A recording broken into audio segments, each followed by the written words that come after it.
Bien, amados, luego de haber cantado con tanta pasión y con tanta fuerza a nuestro gran Dios y Rey, vamos ahora al mensaje de las Escrituras que también exaltan su nombre, glorifican su nombre. Así que les invito a la carta a los Gálatas de Pablo. Hoy vamos a estar tocando y entrando en el capítulo número 6, capítulo 6 de esta carta.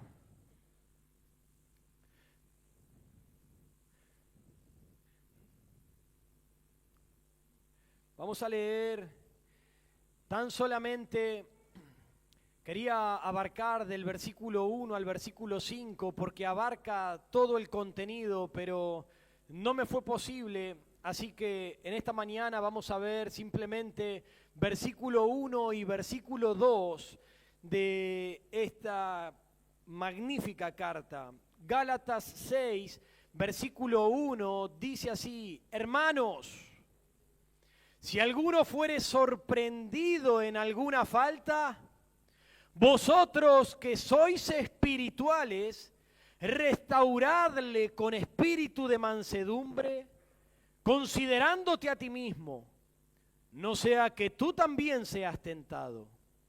Sobrellevad los unos las cargas de los otros y cumplid así la ley de Cristo. Amado Señor, te ruego que en esta hora tú me guíes a través de las Escrituras. Padre, habla tú a los corazones, que tu palabra expuesta penetre en cada vida, en cada corazón, que tu Espíritu haga la obra, Señor. Ayúdanos como creyentes a aplicar estas realidades, Señor, como hombres y mujeres espirituales.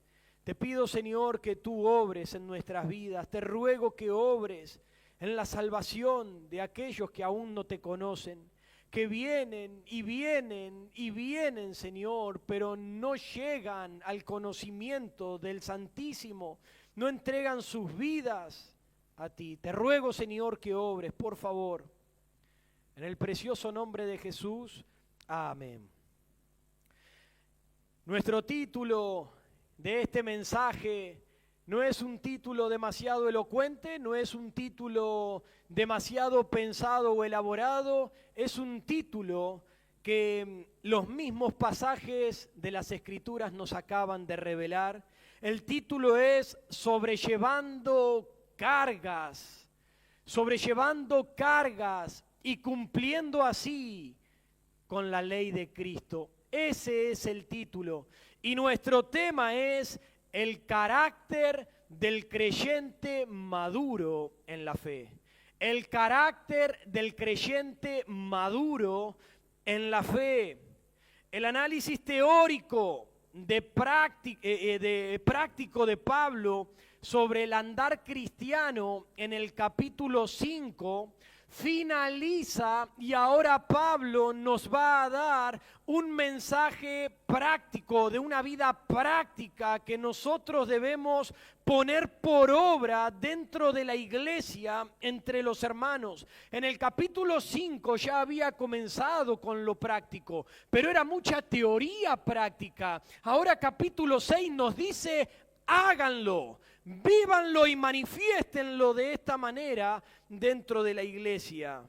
Nos busca Pablo motivar a que nosotros, aquellos creyentes que andamos por la fe, pongamos en práctica lo enseñado. Hermanos, es fácil hablar del Espíritu Santo, de los frutos del Espíritu Santo, mientras se hace muy poco al respecto.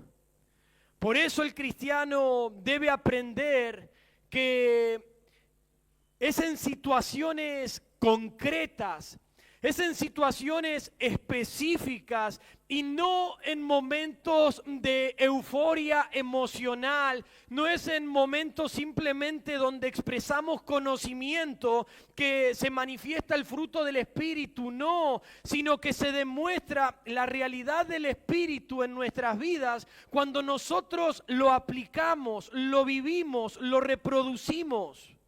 Y no solamente en un momento de euforia, sino en momentos específicos. donde son necesarios que apliques esas verdades en tu vida. ¿Le has pasado estar en casa, estar con tu esposa, quizás con tu marido, estar con tus hijos y en ese momento tú ves que se cae algo o que hay algo tirado que está cerca de ellos y lo vieron? ¿Y qué es lo que esperamos? Que si se cayó algo o está algo en el piso y ellos están cerca, ¿qué es lo que esperamos? Que lo recojan. Esperamos que alguien lo vea y lo levante, pero no lo hacemos. Y solemos excusarnos con eso y decimos, es que yo no lo tiré. ¿Por qué tengo que juntarlo yo? No fui yo. ¿Por qué yo? ¿Por qué no otro hacerlo? Pero lo mismo es lo que esperamos cuando vamos por la calle. Si vamos por la calle y vemos que una persona se tropieza, la lógica, lo que esperamos es que la persona que está cerca de esa persona se incline o se mueva rápido a ayudarla a levantarse. No que la persona lo mire y pasa así de largo y siga caminando. No, esperamos que haya una reacción y una atención de levantar a la persona. Lo mismo esperamos si se cae una silla y estamos cerca de que la recojas. Esa lógica es lo que nos dicta el sentido común. Pero por desgracia, esta lógica no siempre es aplicada en el ámbito espiritual. No siempre es aplicada en la iglesia, entre los creyentes. Cuando un hermano cae, lo que se espera es que el que lo ve que ha caído lo ayude a levantarse. Cuando uno ve que está en el piso espiritualmente, lo que sucede es que le vemos y en vez de ayudarle hacemos la vista gorda y decimos, se cayó y nos vamos para el otro lado. Está en pecado, no puede salir, está andando mal, está frustrado y lo que hacemos en vez de ayudarle es mirar para otro lado, hacer que no vimos nada y seguir hacia adelante. Que alguien más le ayude, que alguien más lo haga. Esto no me corresponde a mí. Ninguno nos damos por aludido frente al mal de la otra persona. Pero aquí, en estos pasajes, vemos una amonestación de Pablo a nuestra vida a cumplir con la ley de Cristo, llevando las cargas de los hermanos. De esa manera estamos cumpliendo con la ley de Cristo, levantando al hermano, soportando las cargas del hermano, ayudando al hermano que está caído. Ahora, ¿quiénes harán esto? Los que son espirituales. Porque esta actitud forma parte del carácter cristiano maduro.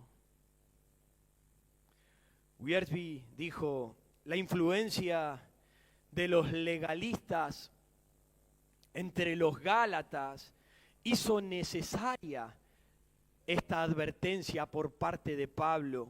Nada revela mejor la maldad del legalismo que la forma en la que los legalistas tratan a los que han pecado. Era necesario porque ahí estaban los legalistas dentro de la iglesia, creyentes de Galacia, y estaban, en vez de ayudar a los que caían, a los que estaban llevando pesadas cargas, estaban condenándolos y mirándolos de lejos, sintiéndose superiores. Los legalistas no están dispuestos a llevar las cargas de los otros, sino a imponer más cargas sobre ellos. El legalista siempre es más duro con los demás que con su propio pecado y con su propia vida.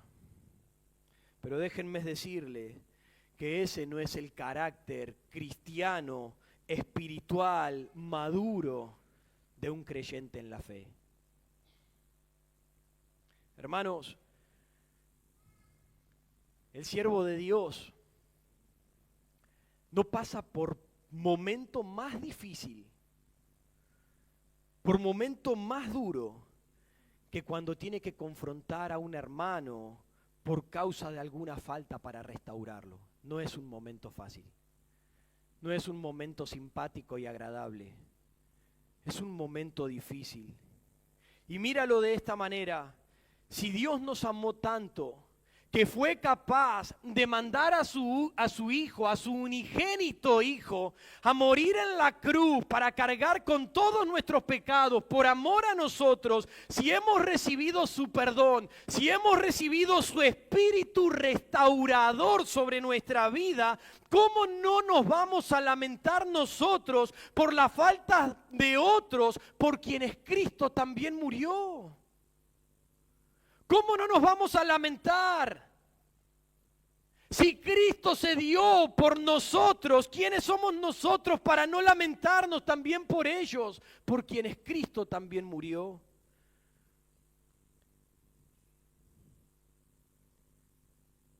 ¿Te apenas? ¿Te entristeces por la condición que atraviesan tus hermanos? ¿O te da lo mismo? ¿Te prestas para socorrerle? ¿Te prestas para brindarle ayuda o escondes tu mano de su auxilio? ¿Qué es lo que haces? Sobrelleva, hermano, sobrelleva las cargas de tus hermanos y cumple así con la ley de Cristo, porque este es el carácter cristiano de un creyente maduro en la fe. En primer lugar, la actitud de un hermano espiritual, escucha, la actitud de un hermano espiritual es la de un restaurador. Esa es la actitud de un hombre y una mujer espiritual. Son restauradores. El versículo 1 dice: hermanos, si alguno fuere sorprendido en alguna falta, vosotros que sois espirituales, restauradle con espíritu de mansedumbre, considerándote a ti mismo, no sea que tú también seas tentado. Pablo nos deja ver en este pasaje 4 cosas importantes a tener en cuenta. Así se manifiesta un hermano espiritual, como un restaurador. ¿Qué cosas nos hace ver Pablo en este pasaje? En primer lugar, Pablo nos hace ver que cualquiera puede caer en pecado. Si algún hermano fuere sorprendido en alguna falta, cualquiera puede caer en pecado. En segundo lugar, Pablo nos hace ver que hay creyentes espirituales. Sí hay. En tercer lugar, Pablo nos hace ver que esos creyentes espirituales deben restaurar al que ha caído con un espíritu de mansedumbre. Y en cuarto lugar, Pablo nos hace ver que debemos considerarnos a nosotros mismos, no sea que nosotros también caigamos en el mismo pecado o similar al de ellos. Así que lo que Pablo nos está planteando en este primer versículo es una aplicación específica de un principio general que debemos apoyarnos los unos a los otros, hermanos. Debemos ayudarnos los unos a los otros en cualquier área de necesidad. Eso es lo que está diciendo Pablo. Si tu hermano está pasando por un conflicto, una adversidad, un pecado, una caída, tú que eres espiritual debes acompañarle y ayudarle. Si alguno es sorprendido en alguna falta, dijo Pablo, ¿a quién se refiere diciendo si alguno? Bueno, este es un término genérico y se está refiriendo tanto a hombre como a mujer creyente. Si alguno Si alguno, ¿quién? Si algún hermano, si alguna hermana es sorprendida en alguna falta, o es descubierto, esas palabras sorprendido nos habla de ser descubierto, se hace ver, se hace manifiesto que ha caído, que ha tropezado, que está apartado del Señor, que está mal por alguna falta. Esa palabra falta traduce el griego paraptoma. Y esa palabra paraptoma significa caída o contratiempo. Si algún hermano o una hermana es sorprendido en alguna caída, en algún contratiempo, en algún tropiezo, y no necesariamente tiene que ser de un pecado abrumador, sino que puede ser de algo común. Pero si es sorprendido, entonces tú y yo debemos hacerlo. Debemos ayudarle.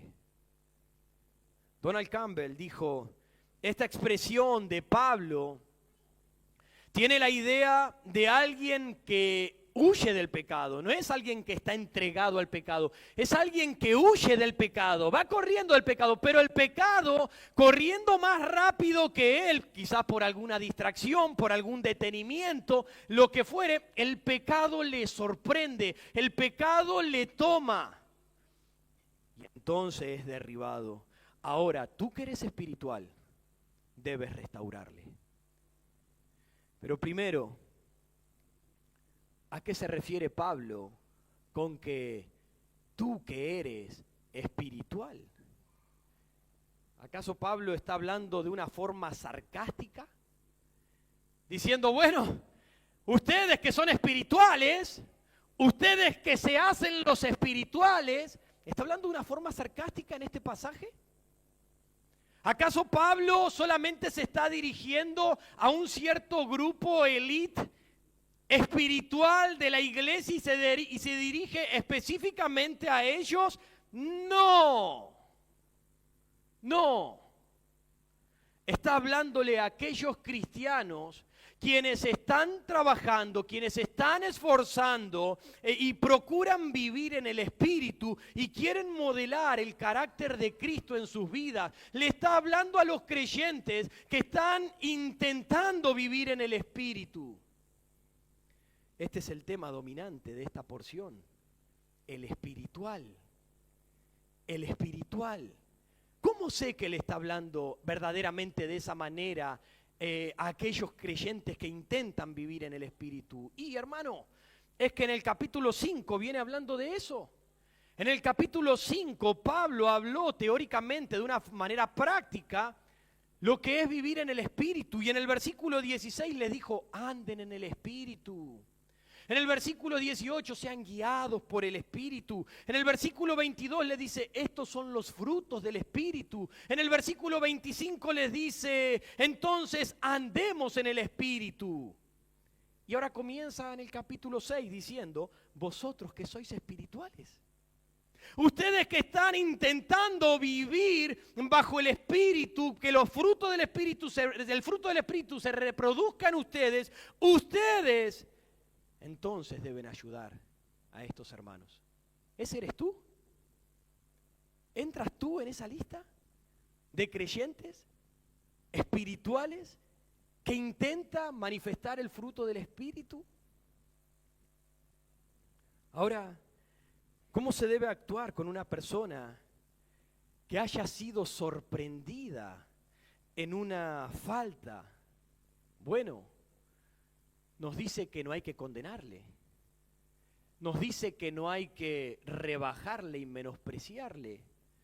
Nos dice, hay que restaurarle. Hay que restaurarle. Pero hay muchos que piensan, entre comillas, hay muchos que piensan que son espirituales y en vez de restaurar al caído, lo condenan. Algunos supuestos espirituales interpretan esta declaración como que tienen que limitarse simplemente a juzgarles y castigarles por su pecado. Ya están sufriendo por su pecado, no hace falta que tú también le condenes y le añadas más por su pecado. Tengamos cuidados, amado, porque siempre existe el peligro en cada uno de nosotros de no querer restaurar al afectado y que se prefiera condenarle y criticarle antes que levantarle. Es una tendencia, es muy común que volvamos y empecemos a criticar y hablar de esa persona por lo que hizo o lo que fuere, en vez de acercarnos y ayudarles a cambiar. Nos encanta hablar mal de todo el mundo. Pero decimos ser espirituales, pero no procedemos escrituralmente, como dice. Y este mismo lenguaje de restaurar al caído se encuentra en la escena de la mujer adúltera que encontramos en Juan capítulo 7, donde esa mujer fue sorprendida en el acto mismo del adulterio. Pero la actitud de Jesús en este relato ejemplifica, muestra de una manera tan maravillosa la forma en que los cristianos debemos buscar restaurar a un prójimo sorprendido en alguna falta. Cuentan las escrituras que vienen los fariseos, los legalistas, vienen y traen a la mujer y se la postran a los pies. Mira, ahí tienes, una mujer ramera, la encontramos en el acto mismo de fornicación. ¿Qué merece? Merece ser apedreada, merece muerte. Qué mugrienta, qué sucia que es esta mujer. No merece estar entre nosotros. Con una mirada y una postura condenatoria por el pecado de esa mujer. Pero ¿qué fue lo que hizo nuestro Señor Jesucristo?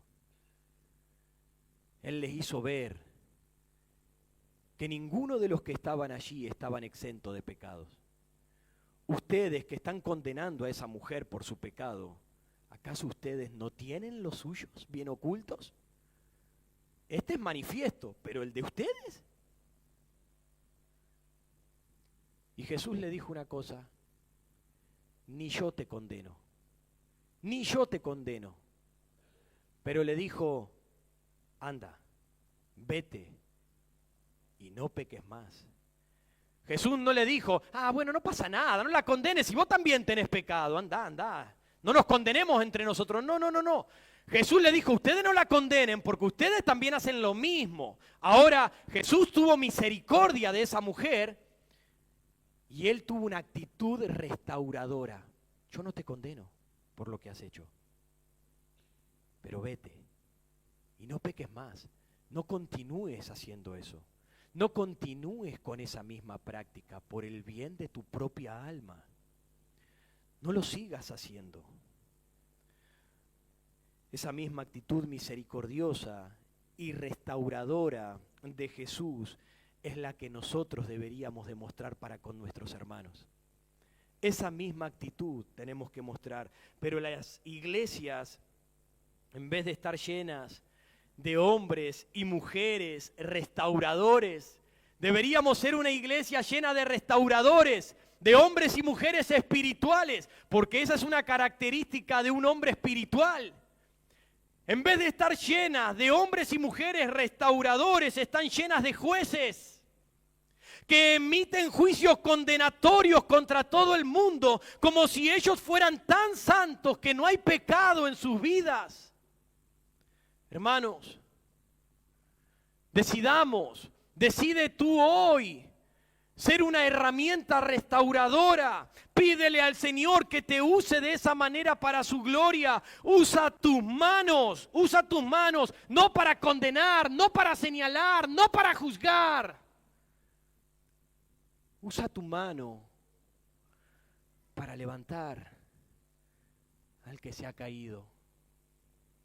Pídele al Señor que te ayude a ser un restaurador. ¿Quién te ha puesto a ti como juez? Hermano, tú no estás puesto para ser juez de quienes te rodean. Aún Jesucristo, y escuchen bien, aún Jesucristo, estando altamente calificado y teniendo tal autoridad para ejercer juicio, ha pasado estos últimos 2000 años trabajando como abogado y no como juez. En este tiempo Él ha decidido ser quien interceda por nosotros en vez de juzgarnos. Él ha decidido ser un restaurador, no un juez de nuestras almas en este tiempo. El Señor Jesucristo no está a la diestra del Padre diciendo, Padre, no lo perdones, no se lo merecen, condénalos, Señor. Él está diciendo, Padre, perdónalos. Perdónalos a través de mis méritos, a través de lo que yo he hecho en la cruz por ellos. Ten misericordia, Señor, y perdónalos. Si el mismo Cristo actúa con una actitud de restauración y de perdón, de misericordia, ¿quién eres tú para ponerte como juez y condenar a quienes te rodean? Pero a nosotros nos encanta señalar el pecado de los otros. Teniendo nosotros pecados escondidos, nos encanta señalarlos. Pero nosotros los tenemos guardaditos. A nosotros nos encanta opinar del juicio de otros, pero enmudecemos en nuestros juicios. A nosotros nos encanta publicar abiertamente el pecado de otras personas, pero al nuestro lo cerramos bajo llaves, en lo más profundo de la tierra. Que nadie se entere de lo nuestro. Pero cuando uno peca, nos sorprendemos. Hipócrita, ¿de qué te maravillas? ¿De qué te maravillas? En vez de sorprenderte, extiende tu mano restauradora sobre la vida de ese hermano. Esto no debe ser así. Vosotros que sois espirituales, restauradle con espíritu de mansedumbre. Y la palabra usada para restaurarle es un verbo que quiere decir arreglar o componer un hueso fracturado. Quizá alguno diga, ¿y cómo sabes eso? Un diccionario griego lo dice. Eso es lo que significa esa palabra, restaurarle. Significa componer un hueso fracturado. Da la idea de eso. Si tú alguna vez has tenido un hueso fracturado, sabes lo doloroso que es que se arregle ese hueso quebrado. El creyente que peca es como un hueso roto en el cuerpo de Cristo, dentro de la iglesia. Y si alguien se cae y se quiebra una pierna, ¿qué es lo que tú vas a hacer? ¿Vas a pasar por al lado y lo vas a mirar y vas a ver que tiene la pierna quebrada y no puede pararse y vas a pasar por al lado y vas a seguir caminando? ¿O te vas a detener y vas a intentar ayudarle? Vas a intentar buscar la forma de componer eso. Quizás tú no sepas, pero lo vas a llevar al médico. Pablo dijo, vosotros que sois espirituales, arreglen ese hueso roto. Arreglen a esa persona que está dañada, que fue sorprendida en el pecado. Hagan todo lo posible para que esa persona se pueda levantar nuevamente y seguir andando en el camino del Señor. Es decir, que con humildad hay que ayudarle. Con humildad, con amor, con paciencia, con misericordia, considerándonos a nosotros mismos. MacArthur dijo, realmente creo que uno de los grandes problemas de la iglesia en nuestros días es que predica contra el pecado, pero no hace nada al respecto. Y en consecuencia, Las iglesias tienen un mensaje puro y una población impura. Hay levadura, dice MacArthur, quizás no en la predicación, pero sí en los vivos, al no vivir la palabra predicada. Hoy en día tenemos el mensaje sano y puro de las Escrituras. ¡Ah! Y nos gloriamos en que tenemos el mensaje de Dios y nos jactamos de ser iglesia de Dios y decimos nosotros predicamos expositivamente y predicamos con fuerza y predicamos la verdad y cantamos como se debe. ¿Y vivimos? ¿Y vivimos? ¿Qué vivimos? Mensajes puros, pero iglesias impuras. No se disciplina en la iglesia, hermanos. No se disciplina en la iglesia para sacar a la gente. Se disciplina en la iglesia para restaurar y levantar a la persona. Se lo hace con amor, para que esa persona sea restaurada y permanezca. Cuando yo o alguien tiene que acercarse para decirte, hermano, eso está mal. Hermano, estás bien, quiero ayudarte. No lo tomes como algo malo. Tómalo como algo bueno, como algo de Dios, como Dios extendiéndote un brazo. Dios te extiende manera de levantarte a través de ¿qué? Del cuerpo. ¿Cómo puedes levantarte si no hay un creyente que refleja el carácter de Cristo al decirte, hey, vení, no, pero estoy en pecado, vení, no importa, vení, abandona el pecado y vuelve a Cristo, vuelve a Cristo, vuelve al Señor, no, pero yo no merezco volver, vuelve al Señor.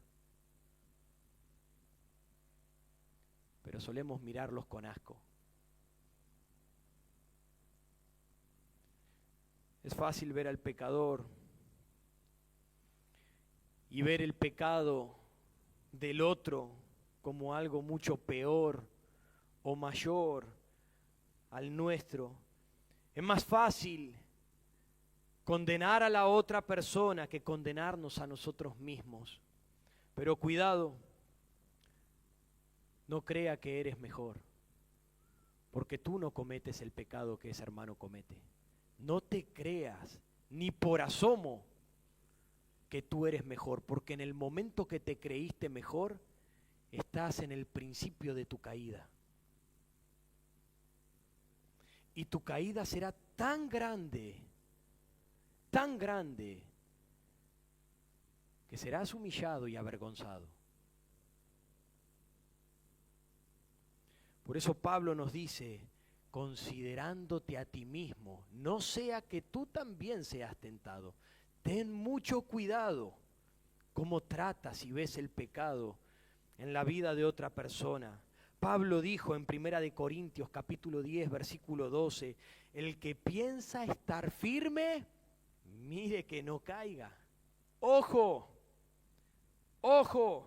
Por lo tanto, no pienses que tú eres inmune a eso que estás señalando con el dedo y por lo cual estás reprochando y culpando al hermano por el pecado o la decisión o la actitud que tuvo el hermano. ¿Me enojo? Sí. ¿Me enojo? ¿Con actitudes de los hermanos? Sí, me enojo. Y me enojo. Pero ¿saben qué? Eso a mí no me justifica lo que sea para permanecer en enojo y condenar a mi hermano. Tengo que volver en sí y decir, debo tener misericordia con mi hermano. ¿Es malo? Y es normal que existan ese tipo de cosas.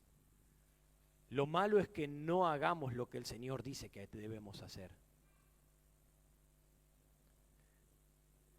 Germán Girdi fue quien dijo, yo no he visto cometer pecado o crimen que yo mismo no hubiera podido cometer. Todo lo que tú ves en el mundo que el mundo hace, créeme, hay una alta posibilidad que tú también lo hagas. Yo nunca mataría a nadie.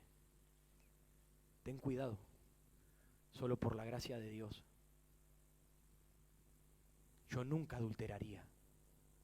Cuidado. Ten cuidado.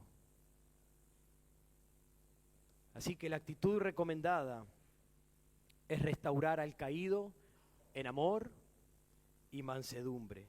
Pero ¿cómo lo restauro? Quizás tú digas, ¿qué es lo que debo hacer? Yo no estoy preparado para restaurar a alguien. Yo no hice ningún curso de consejería, yo no hice ningún curso de restauración, no sé cómo restaurarlo. ¿Qué debo hacer? ¿Debo pasar por alto todos sus pecados? ¿Debo darle una palmadita en la espalda y decirle, no te preocupes, todo está bien? Todos pecamos. ¿Qué debo hacer? Porque no debo condenarlo tampoco. ¿Y entonces qué hago? No. No debes ignorar la gravedad de su pecado, pero tampoco debes condenarle por su pecado, sino que con misericordia y con verdad tú vas a ayudarle a que vuelva a poner sus ojos en Dios. No le vas a acariciar la espalda, está todo bien, no pasa nada. Pero no lo vas a condenar. Le vas a decir, hermano, hey, vení, no te apartes. Todos pecamos. Todos, ninguno está exento de esto. Es cierto que lo que cometiste está mal, no es bueno. Pecaste contra Dios, pero no te alejes del Señor. Debes volver. Vuelve a Cristo. No, pero todos me van a juzgar y me van a condenar. ¿Qué importa? Vuelve a Cristo. Él te busca, Él te llama, Él te perdona, Él te restaura. Ayúdale a poner los ojos en Cristo. Ayúdale a volver otra vez al Señor. Eso es lo que debemos hacer. Proverbios 16:6 dice, con misericordia y con verdad se corrige el pecado, y con el temor de Jehová los hombres se apartan del mal. Con misericordia y con verdad. Tengo compasión por el pecado en el que cayó, pero no dejo de hablarle lo que la Biblia dice. Y de esa manera lo llevo otra vez a Dios, porque en el temor de Dios es que ellos se apartan del pecado. Debo llevarlo otra vez a Él, a Cristo. No te juntes con esa persona para decir, oh, pero es verdad, vos sabés que sí. No tenías que actuar así, pero sí, entiendo, esa persona te provocó, porque siempre reacciona así. Entonces, me imagino, te movió a que hicieras eso, pero bueno, y empiezas a hablar mal del otro hermano. No. Llévalo a Cristo, no hables de nadie, llévalo a Cristo. Esa es la actitud restauradora. Llevarlo al Señor. ¿Por qué? Porque lo primero que se daña cuando pecamos es nuestra relación con Dios. Eso es lo primero que se daña. Entonces yo necesito llevarlo a Dios para que sea restaurado. Así que yo no soy el que va a sanar. Yo no soy el que lo va a cambiar a la persona. Yo le voy a ayudar a que mire al Señor. Si esa persona se desprendió de la vid, yo voy a llevarle a que se prenda de la vid, porque en la vid está el poder, en la vid está la gracia. En la vida está la liberación. Entonces debo llevarlo a que Cristo sane su vida. Hebreos 13 dice, antes, exhortaos los unos a los otros, entre tanto que se dice, hoy. Exhortaos. Esa palabra exhortaos tiene relación con esta palabra restauración. Exhortaos, restáurense los unos a los otros, entre tanto que se dice hoy, para que ninguno de vosotros se endurezca por el engaño del pecado. El carácter del creyente maduro en la fe es un carácter restaurador. Así que, ¿qué hacemos, hermanos? Díganme ustedes, ¿arrancamos esta porción de las Escrituras? ¿La arrancamos para no cumplirla? ¿O nos esforzamos en la gracia de Dios para comenzar a ser creyentes espirituales y restauradores. En primer lugar, la actitud de un hermano espiritual es la de restaurar. Seamos restauradores de los hermanos y no demoledores. En segundo lugar, la actitud de un hermano espiritual es la de sobrellevar las cargas. Versículo 2. Sobrellevad los unos las cargas de los otros y cumplid así la ley de Cristo. No solamente el carácter del hombre y la mujer espiritual se refleja en que es un restaurador, es una persona que extiende la mano para levantar al caído, al que ha caído, para restaurar y vendar esa pierna quebrada para que pueda levantarse nuevamente, sino que la actitud de un hombre y una mujer espiritual es la de una persona que sobrelleva la carga. No solamente yo levanto a mi hermano, sino que te ayudo, vamos. Vení que te cargo, te ayudo a sobrellevar. Te ayudo a levantarte y te ayudo a llevar la carga que tienes en tu vida. El doctor Magui señaló que la idea de sobrellevar las cargas de otros corresponde conceptualmente a la muerte de Jesús en la cruz. Por supuesto, no puede compararse en todo su esplendor, no puede compararse en su alcance, no puede compararse en su magnitud, no puede compararse en sus consecuencias. Después de todo, la carga que nuestro Señor Jesucristo llevó sobre sí fue el pecado de un mundo pecador. Su cruz fue literal, su cruz fue horriblemente física, así como espiritual. La carga que el Señor Jesucristo llevó fue una carga realmente grande y pesada que nosotros no llegaríamos a comprenderlo. Somos incapaces de imaginarnos la experiencia de cuando el Santo de Dios se convirtió en la encarnación misma del pecado. Cristo se hizo pecado. Cristo llevó tu carga. Él mismo se hizo pecado a sí mismo, cargando todo tu pecado, toda tu inmundicia, toda tu maldad, toda tu perversión. Cristo la cargó sobre sí para que tú puedas quedar libre. Él la cargó por entero para que por la fe y el arrepentimiento recibas esa salvación. Seas libre de la muerte, seas libre de la condenación, tengas vida eterna.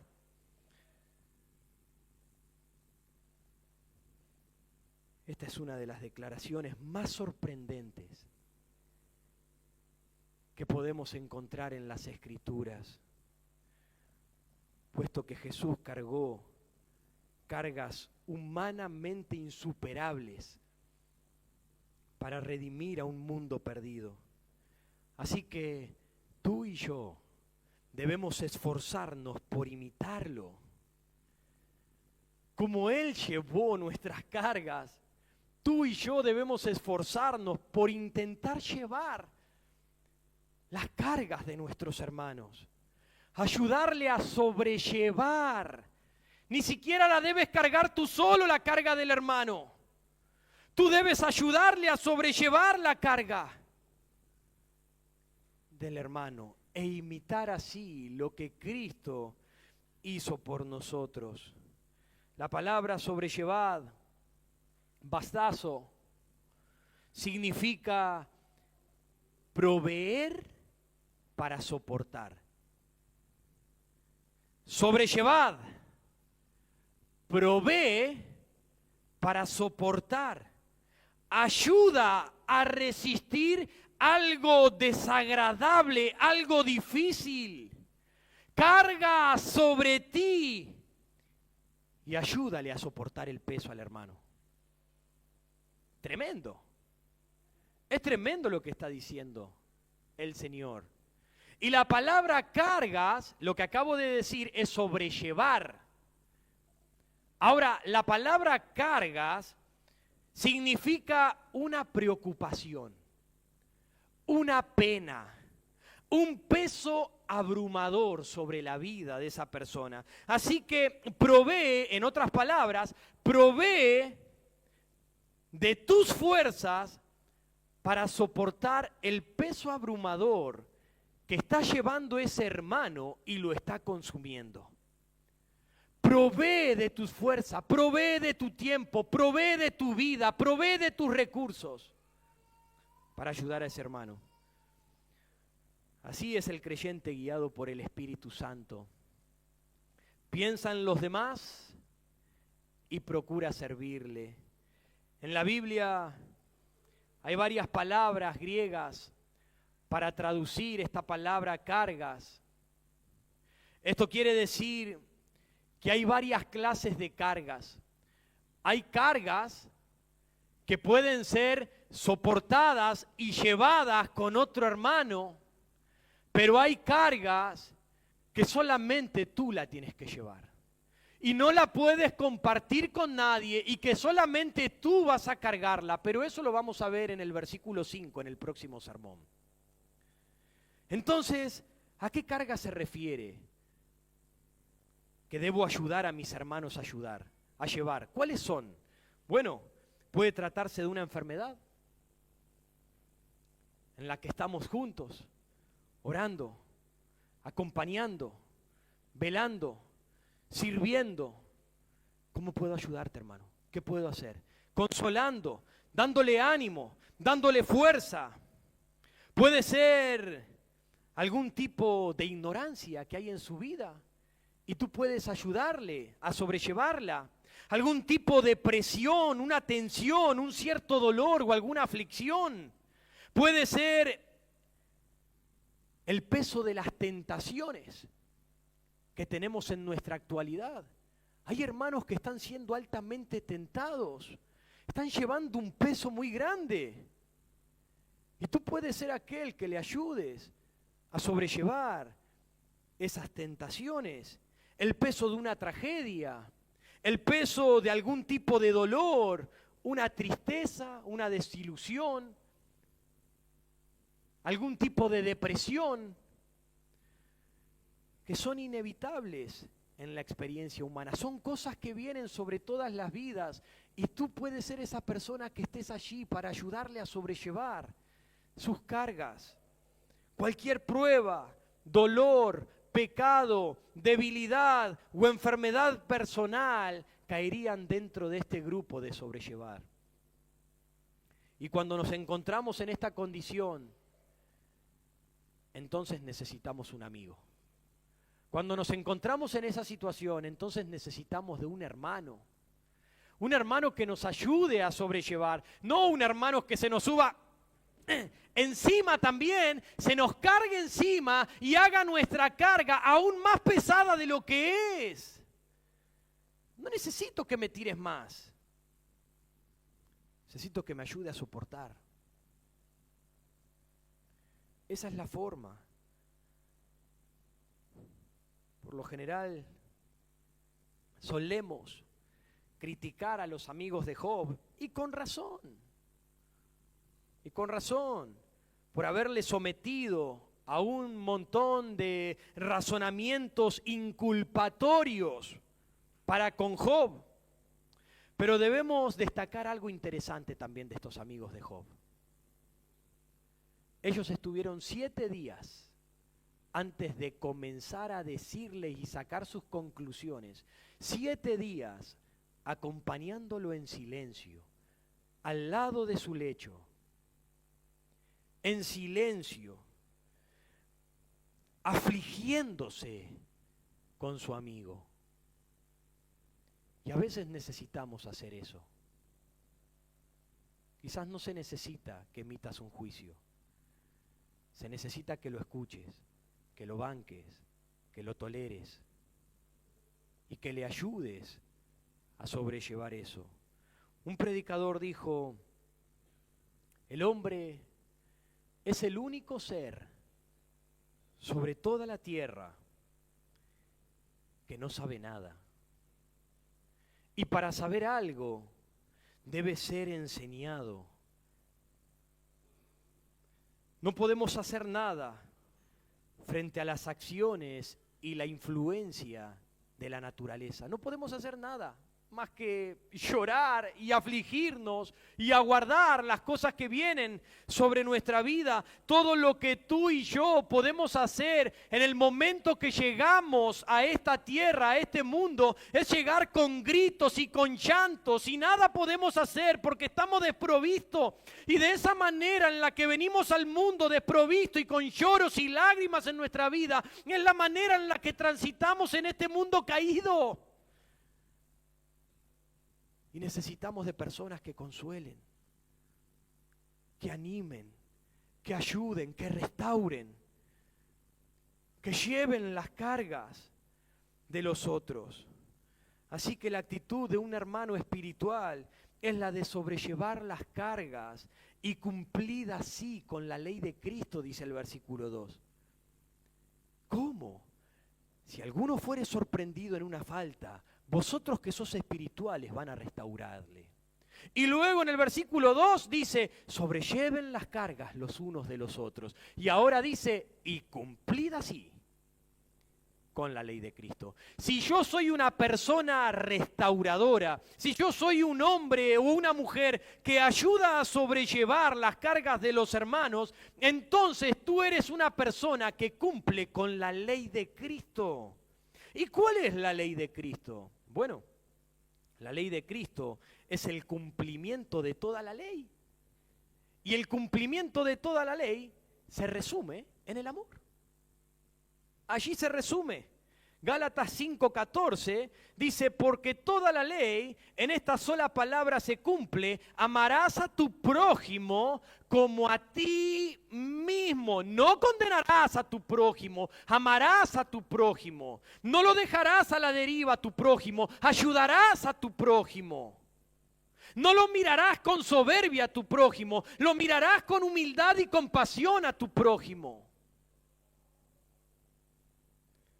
Este es el mismo principio que Jesús utilizó y proclamó durante su ministerio público en esta tierra. Cuando le dijeron, ¿cuál es el mayor y gran mandamiento? Él le contestó, amarás al Señor tu Dios con todo tu corazón y con toda tu alma y con toda tu mente.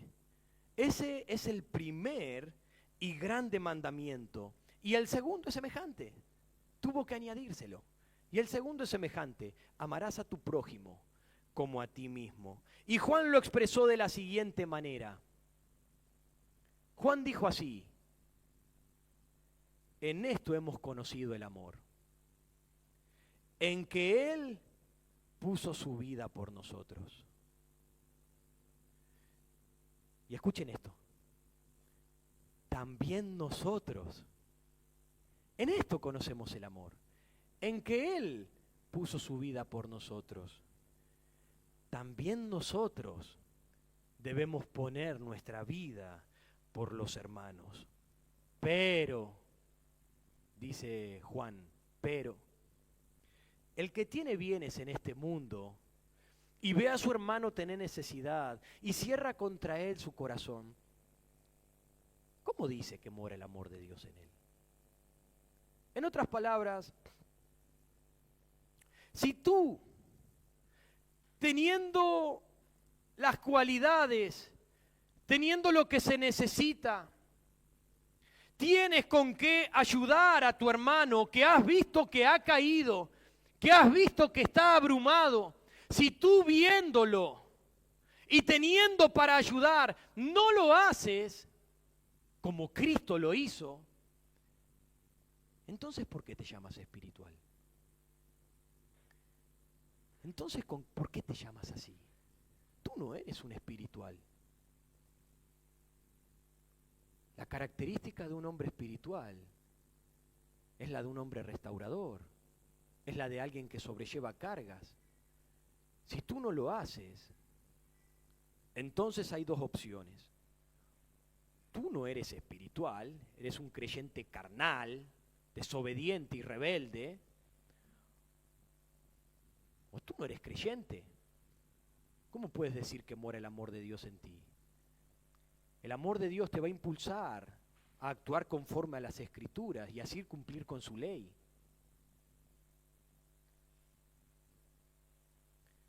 Entonces, dice Pablo, entonces, de esta manera, así como ven, del mismo modo, haciendo estas cosas, cumplimos con la ley de Cristo. Vamos a satisfacer y llenar con la medida de Cristo, porque estamos obedeciendo al todo el cuerpo de la ley recopilado. Toda la ley se resume en eso. Ama a Dios y ama a tu prójimo. Sirve a tu prójimo. Da tu vida por tu prójimo. Pablo les dice a los legalistas entre los cristianos gálatas, porque por eso surge esto. ¿Quieren ustedes cumplir con toda la ley de Dios? Estaban exigiendo que debían guardar la ley de Dios. Pablo les dice, ¿quieren cumplir ustedes con la ley de Dios? Bien. Aquí tienen la ley para cumplir. Ustedes que quieren basarse por la ley, acá tienen la ley para cumplir. Sobrelleven las cargas los unos de los otros. Hagan eso. Y estarán cumpliendo con Cristo. Romanos 15:1 dice, así que los que somos fuertes, si te consideras fuerte, los que somos fuertes debemos soportar las flaquezas de los débiles. Ay, ¿te consideras de verdad una persona fuerte espiritualmente? Soporta las flaquezas de los débiles, no las condenes. Soporta y no nos agrademos a nosotros mismos creyéndonos ser algo. En conclusión de este mensaje, en primer lugar, la actitud de un hermano espiritual es la de un restaurador. En segundo lugar, la actitud de una persona espiritual es la de alguien que sobrelleva las cargas de los hermanos. No solamente ayuda a restaurar y a levantar, sino que ayuda a llevar el peso de la carga. Ahora, ¿estás restaurando a tus hermanos caídos? Quizás no puedas hacerlo con todos. No somos Dios.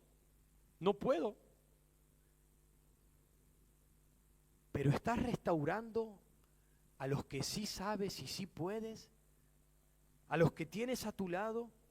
¿Lo estás haciendo en amor? ¿O los ves en el piso y sigues de largo? ¿Estás soportando la carga de tus hermanos? ¿O les estás dejando solos? Es su problema, es su carga, es su aflicción, es su peso. ¿Qué estás haciendo? El carácter cristiano